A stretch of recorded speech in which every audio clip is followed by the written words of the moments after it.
আসসালামু আলাইকুম। আজকে আমি আপনাদের সাথে শেয়ার করব কচু দিয়ে ডিম কীভাবে রান্না করি আমি। প্রথমে ডিমগুলোকে ভেজে নিলাম। ডিমগুলো আমার এবার ভাজা হয়ে গেছে, লাল লাল করে ভেজেছি। ডিমগুলো এবার তুলে নিয়েছি। এবার আমি এখানে পেঁয়াজ কুচি দিব, কাঁচামরিচ দিব। এগুলোকে ভালো করে ভেজে নিব।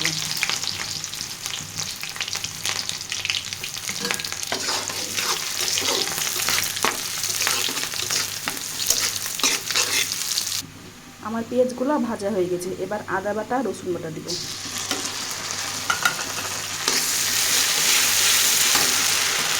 তারপর একটু লবণ দিয়ে দিব, পরিমাণ মতো লবণ দেওয়া লাগবে। তারপর হলুদের গুঁড়ো দিব।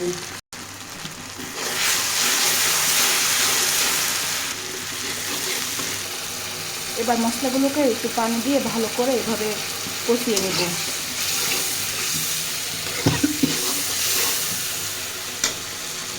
যে যতটুকু লবণ আর ঝাল খেতে পছন্দ করেন অতটুকু দিবেন। তারপর কচুগুলো দিয়ে দেবো। আমার মশলাটা ভালোভাবে কষানো হয়ে গেছে। এবার এখন আমি কচুটা কষিয়ে দিব। ভালোভাবে কচুটাকে একটু কষানো।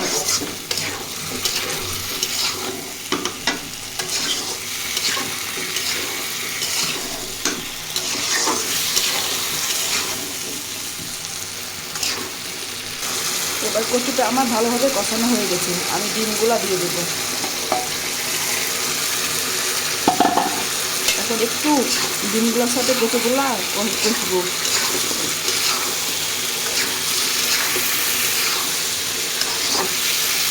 আমার কষানো হয়ে গেছে। এবার আমি পরিমাণ মতো পানি দিয়ে দেবো।